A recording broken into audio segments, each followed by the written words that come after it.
Welcome, everybody, to another episode of Iowa State Cyclones Live here on the Voice of College Football Network. I'm your host, Levi Stevenson, also the managing editor over at SB Nation's Wide Right and Natty Light. Hope everybody's having a good week. Everybody's finally is enjoying a bye week off of a win.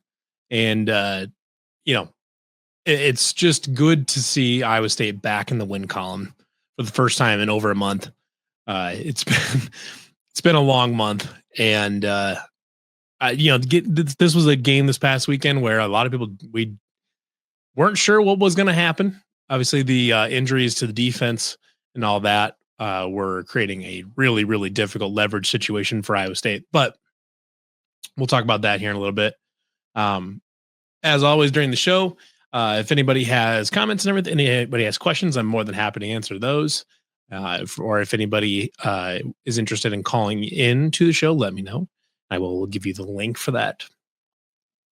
But obviously, the big news of the weekend, Iowa State gets the win, 2017 over TCU. Going down to Fort Worth for this game is I've been vocal over the years about how much I really don't like when Iowa State plays down in Fort Worth. We never play well there, with the exception of like one time in 2019, I think is what it was, 2019, 2018 maybe. I think it was 2018. Or no, it was 2020. It was the COVID season when Kenny Wangu had a big game. But then other like 2013 or whatever it was, TCU's first ever Big 12 game. Other than that, I would say generally does not play well in Fort Worth. Sometimes they get blown out. Sometimes it's just a horrific loss that they just couldn't get out of their own way on. And this was, you're coming into this past weekend, the defense is all banged up. We find out on Saturday morning that Jamison Patton is not Saturday morning. We found out Friday that Jamison Patton's completely ruled out. So now you're down yet another member of the secondary.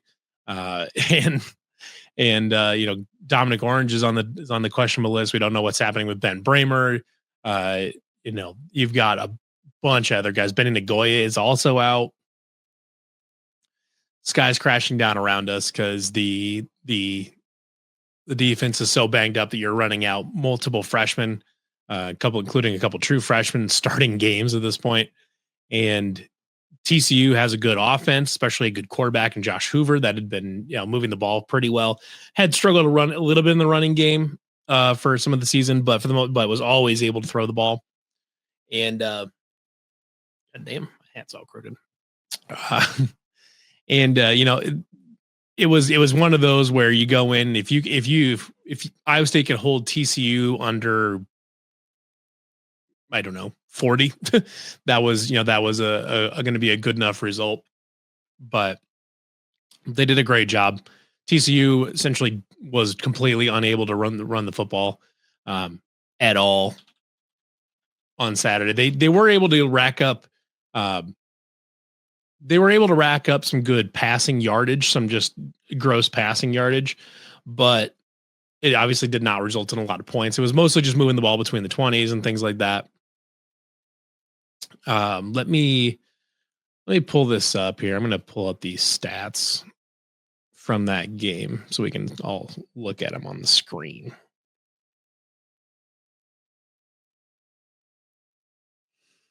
Whenever it decides to load up for me.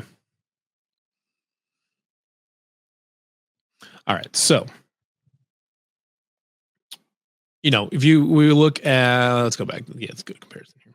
Yeah, so TCU ends up, they end up with 113 yards, but on 3.8 yards a carry. But it was just a lot of like 3, 4, 5 yard runs. There was really no explosive runs at all mixed in there. They were just 3, 4 yard runs, and that's it. And they just weren't able to really weren't able to get much moving at all.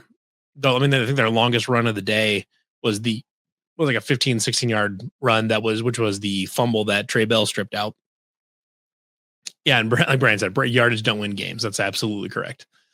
So, but what Iowa State was able to do was force turnovers. And I think the defensive player of the week for Iowa State has to go to Trey Bell, who had his best game as a Cyclone.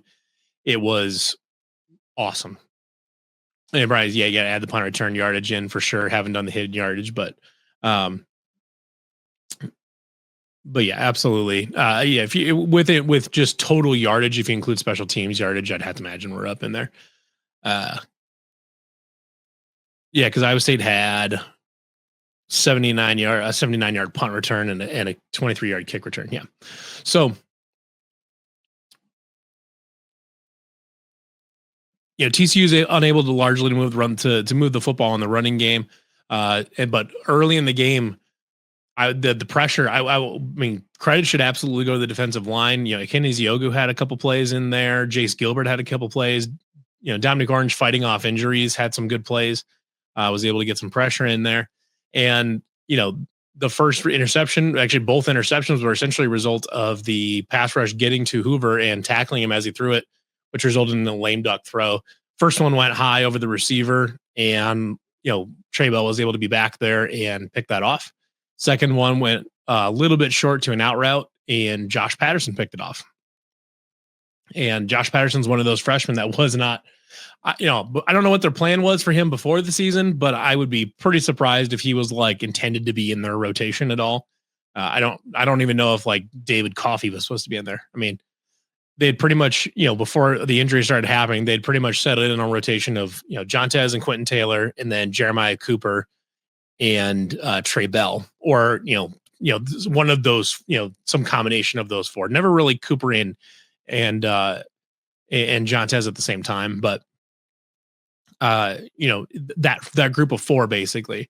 And then injuries started happening, and then David Coffey is going to come in, and then another injury happens, and now we've got Josh Patterson playing, and it's just it's been super impressive for Josh Patterson to see. He's played a couple really good games, a couple games where he's taken just a quick step, maybe out of position, a quick step the wrong direction, maybe one or two times. But for the most part, I think Josh Patterson's been really good. He knocked a pass down against Arizona State, picked off this one against TCU.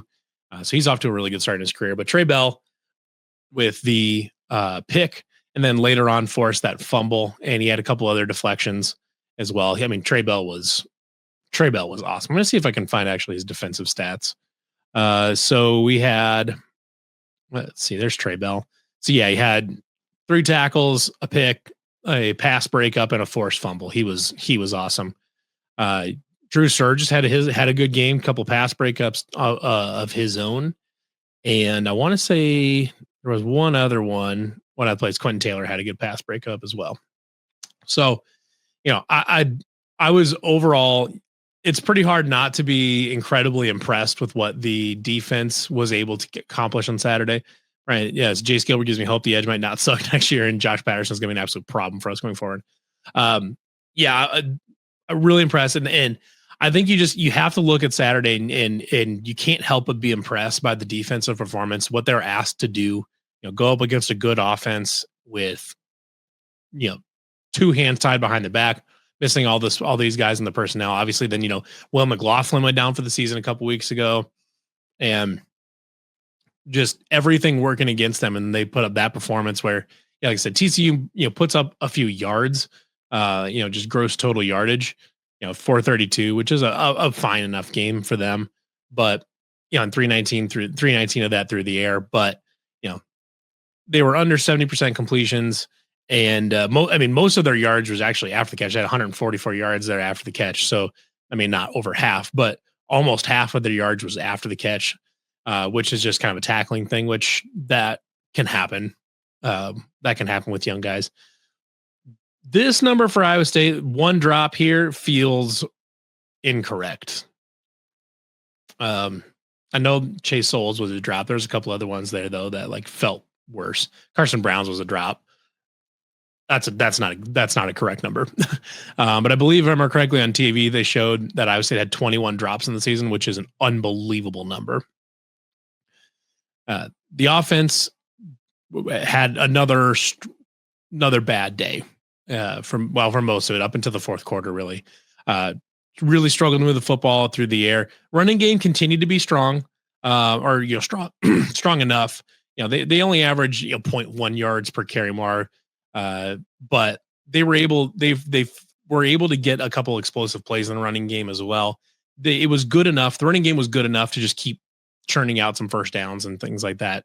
Where TCU was essentially kind of, I mean, they weren't selling out to stop the run, but they were dedicating a little bit more effort and attention towards stopping the run, knowing that obviously its passing game had some really bad weeks there, and running game was able to continue to be consistent. Trying to think if anybody actually broke 100 yards in this game or not. I don't. Yeah, Carson Hansen just snuck in there, 28 carries for 108 yards. My guess is that Abu Sama is still not 100% healthy. 7 carries for 30 yards. He had a couple nice little carries in there, but I'm guessing he's still not 100% healthy given the rushing attempts disparity there. But overall, a pretty good workman-like day for the running game. Carson Hansen was efficient in short yardage, and generally did a pretty good job. And obviously, Rocco had his long run as well. Rocco though had such a bad day up until the fourth quarter, and obviously you can see there 9 completions total. I think it was 9 of 27 if I remember correctly. I mean, he was awful. 9 of 24 for 111 yards, a touchdown, and 2 interceptions. That is like an Iowa quarterback stat line if I've ever seen one. That's like peak Spencer Petras type stat line. Really, really bad for Rocco for most of that game. Not all it was his fault. Obviously, had some receivers make some really awful plays. Had a few of them not get open. He threw the one pick over to Brad Eskelson. Wasn't a great throw by Rocco, but I was really, really disappointed with Brett Eskelson's effort on that, on the interception, on allowing it to be intercepted and not making a play on the ball. He really didn't even try to make a play on the ball. He just kind of watched it go into Bud Clark's arms. But it's, we should not. I don't want to gloss over though what they were able to do in the fourth quarter. The fourth quarter was Iowa State's best quarter of football. It's the first quarter. It's like the first quarter and a half of BYU, and then it's this one as far as the best quarter of football that Iowa State's played in the last month and a half, basically. Probably since Arizona. They're going into the fourth quarter. It's like a 10-6 game or whatever it was. And let's see if I can find it. Yeah, so it was a 10-6 game going into the fourth quarter. And neither team was moving the ball. It was really ugly back in, just turnovers and punting and all this. And I was taking the ball back with on this drive right here, you can see. Yeah. On this drive with like 8 minutes left. But it starts out, and I think that drive we'll be able to look back at that and say that was the drive. Hopefully that's the drive that was able to kind of get the offense back working again. And really, I think you can look at one play, which is Rocco's long run. I think there was a receiver open downfield, sort of, but when as he snaps the ball, the line splits out, splits off, makes a good pocket for him, and all of a sudden, just right in front of him, this wide open sea of green space opens up right in front of him. And instead of continuing to be hesitant and throw the ball downfield, he immediately tucks it and takes off. And, just keeps running, finds a great way to get up about 25 yards upfield. And it was like, it was vintage Rocco, seeing him pull that down and get that on the ground. Because Rocco's not like the fastest guy, but he's a really, really intelligent runner. He's got great vision, does a great job finding spots to pick up some extra yardage. And to me, that was the first time in a while that I'd seen Rocco look like Rocco, like where I felt like he looked like he did to begin the season when he was, a fringe Heisman candidate a fringe early Heisman candidate. And they were able to then, the next play, they turned it into Carson Hansen's long run. His 25-yard run was right on the next play. Marched down the field, and then they were able to punch in the end zone with Carson Hansen there at the end at the end of the drive. It was just a good. That was the most cohesive. That was the most cohesive drive we've seen from the Iowa State offense, probably since the BYU game, but then before that the Arizona game. You know, I just it was really nice to see them put together a long scoring drive, not long time wise, but long yardage wise, scoring drive, and to see Rocco make some really good throws, make some good plays with his feet. So you do that, you force a TCU punt on the next drive, and then you get the special teams play. You get Aiden Flora doing his thing, which I'll pull up. I'll pull that up here in a second, so we can watch that. But that was the first punt return touchdown that Iowa State had since 2017 Kansas, from Trevor Ryan. Now we would have had one against South Dakota had it not been called back, and he almost because he ran one in and it got called back against South Dakota. Then the next punt he almost took it back, but it just barely stepped out. So kind of a bummer you lose out on that, but. Let me pull it up here. We can watch this together because it's such a good time.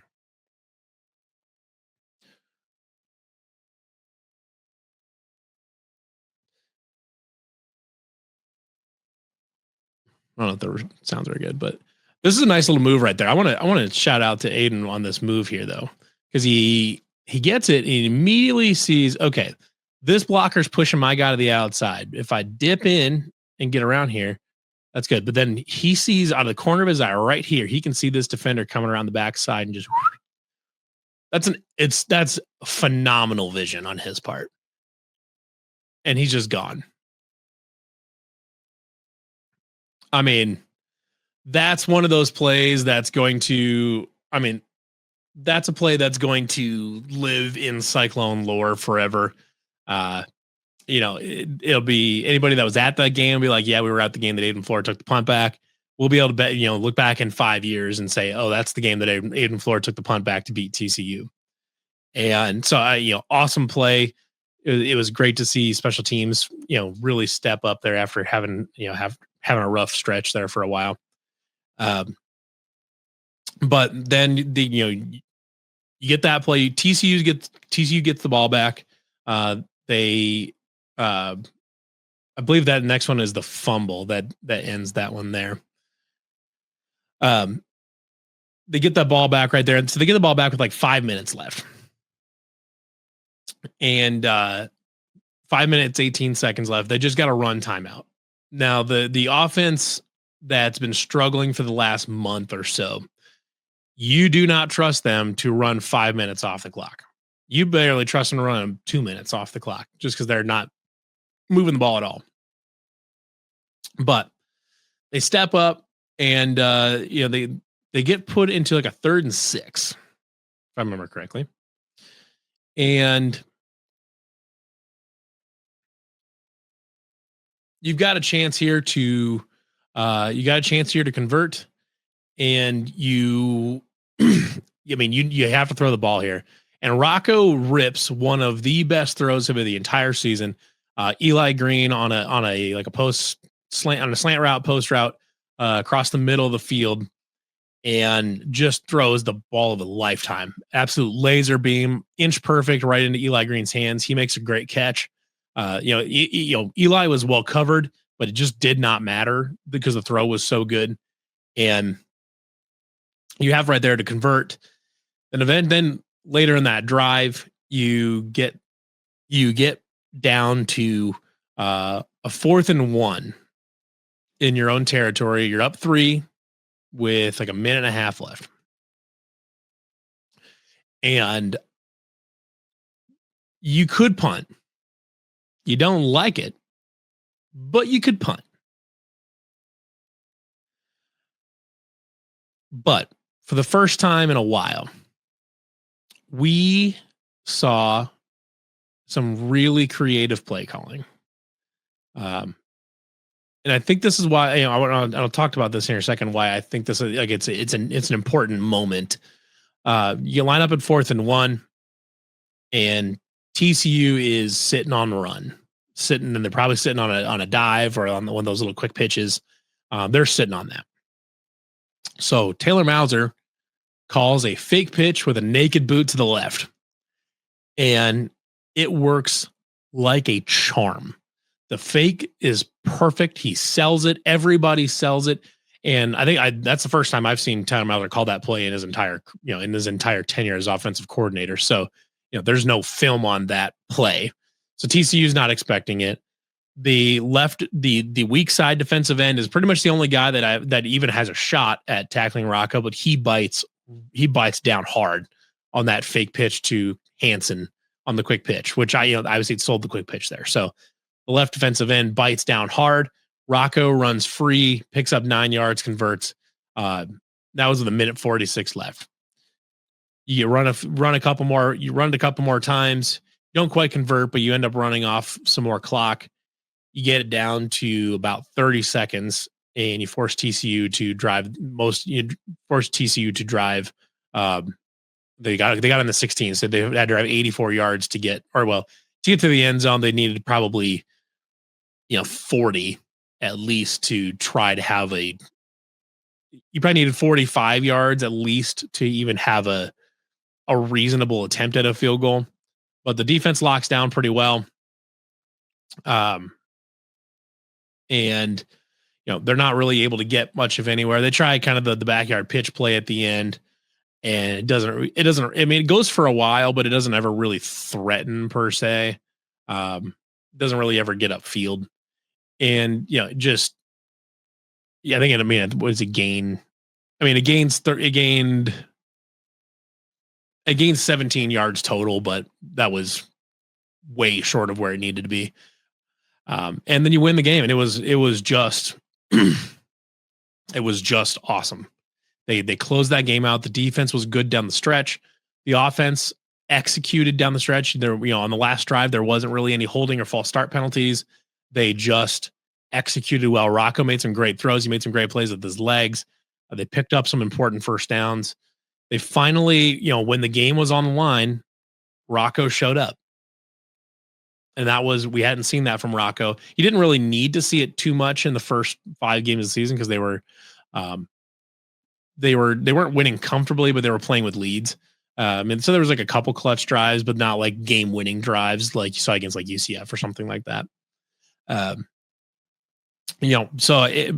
I really do think those last 2 drives where you see Rocco pull it down, he makes a great throw. You see a little bit of creative play calling from Taylor Mauser. I think going forward, that is your sign that the offense I think those 2 drives kind of shook some stuff loose. If they were feeling tight and rusty, I think that loosened some stuff up. We didn't really get to see it past that because the game situation didn't call for them to keep throwing the ball. The game situation was run, keep burning clock and keep moving the chains, keep burning clock. And they did a good enough job doing that to win the game, obviously. But I really do think that if you're the offense, you still had a bad game for the first three quarters. Your offense was still bad for 3 quarters. But if you can look at that 4th quarter and say, okay, that felt normal, that felt good, that felt like how the offense should feel. You take that into your bye week. If I'm Taylor Mauser and I'm trying to get, and I'm frustrated because you've got talent in the receiver room and things just aren't quite clicking right for some reason. Rocco's a little off. The receivers are having trouble catching the ball, and you're just frustrated because it's not quite working. You can talk to Rocco. You can talk to the guys and say, "Listen, those drives felt good. Those we can build on those over the bye week. We can take that to Kansas. We can take that to Stillwater, and we can finish out, win a couple games, get to 8-4, and make it to a decent bowl game. Maybe win 9 games again. Pull 9 wins out of the fire somehow. We'll have to see it against Kansas. Kansas's defense is not good. They're actually quite bad. So they'll have opportunities they should have opportunities to continue to build on that. But, they played Colorado, whose defense was terrible, and they didn't look great. And they played Arizona State's defense, which is very mediocre, and they didn't look great.